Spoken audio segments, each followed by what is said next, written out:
안녕하세요. 이번 시간에는 제너레이터에 대해서 알아보겠습니다. 제너레이터는 함수의 실행을 중간에 멈췄다가 재개할 수 있는 독특한 기능입니다. 제너레이터는 이렇게 펑션 옆에 별을 써서 만들고 내부에 yield 키워드를 사용합니다. yield에서 함수의 실행을 멈출 수 있습니다. 이렇게 제너레이터 함수를 실행하면 제너레이터 객체가 반환됩니다. 제너레이터 객체는 next 메서드가 있는데 사용해 보겠습니다. 자, 이렇게 제너레이터 함수를 실행하면 제너레이터 객체만 반환되고 함수 본문 코드는 아직 실행되지 않았습니다. 그래서 이 콘솔 로그 1이 안 나오고 있죠. a.next를 호출하면 가장 가까운 일드문을 만날 때까지 실행되고 데이터 객체를 반환합니다. 그래서 로그로 찍은 이 1이 나오는 거죠. 반환된 데이터 객체는 value와 done 프로퍼티를 가지는데 value는 이 yield 오른쪽에 있는 값입니다. 만약 값을 생략하면 undefined입니다. 이 done은 이름 그대로 함수 코드가 끝났는지 나타내며 실행이 끝났으면 true 아니면 false입니다.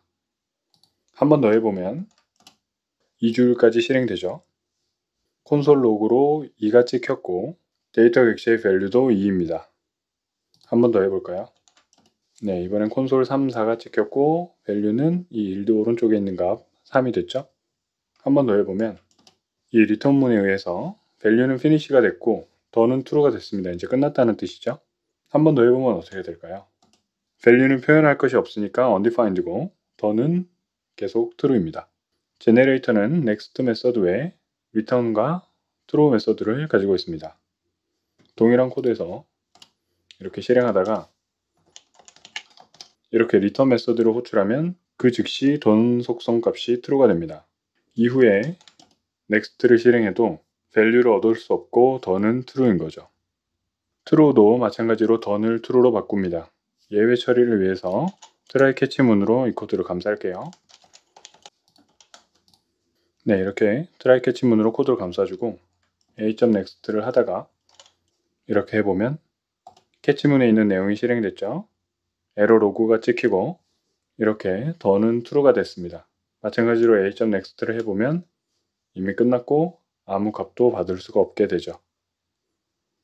자, 제너레이터는 이터러블입니다. 이터러블이란 반복이 가능하다는 의미인데요. 몇 가지 조건이 있습니다. 일단 메서드 symbol.iterator가 구현되어 있어야 됩니다. 그리고 이 메서드로 호출한 결과는 이 이터레이터라고 하는데 이터레이터는 방금 살펴봤던 value와 done 프로퍼티를 가진 객체를 반환하는 메서드 next가 있어야 됩니다. 그러니까 제너레이터는 이터레이터이면서 이터러블입니다. 자, 그런데 뭔가 이상하죠? 배열도 분명 반복이 가능한데 우리가 배열에 대해 공부할 때 저런 내용은 들어보지도 못했단 말이죠. 자, 한번 확인해 보겠습니다. 이렇게 배열을 하나 만들고 살펴볼게요. 이 프로토타입에 보면 symbol.iterator가 있죠. 이걸 한번 활용해 보겠습니다. it라는 변수 안에 어레이가 가지고 있는 symbol.iterator 메서드를 실행한 값을 넣어 보겠습니다. it.next를 해보면 아까 봤던 예제랑 동일하게 동작하죠. 살펴봤듯이 배열은 symbol.iterator 메서드를 가지고 있고 이 메서드가 반환하는 값이 이터레이터이므로 이터러블 하다고 할 수 있습니다. 즉 배열은 반복 가능한 객체라는 거죠. 자, 이터러블은 이렇게 for of를 이용해서 순회할 수 있습니다. 자, 다시 제너레이터 코드로 돌아가서 A를 한번 살펴볼게요. 이렇게 코드를 작성해 보면 같다고 나옵니다. 그러니까 제너레이터의 symbol.iterator 메서드를 실행한 값이 자기 자신이라는 거죠. 즉 제너레이터는 이터러블 객체인 겁니다. 그렇다면 이렇게 for of를 쓸 수 있겠죠. 네, 값들이 잘 나옵니다. for of가 시작이 되면 이렇게 symbol.iterator를 호출하고 만약에 없으면 에러가 발생합니다. 반환된 이터레이터에 next 메서드를 호출하면서 done이 true가 될 때까지 반복합니다. 그러면 문자열도 될까요?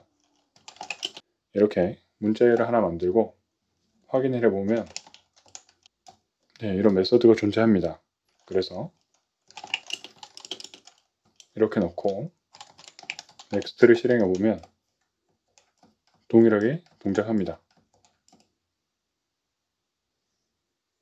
for of를 한번 실행해 보면 네, 동작하는 걸 알 수 있습니다. 문자열도 이탈화 버리네요.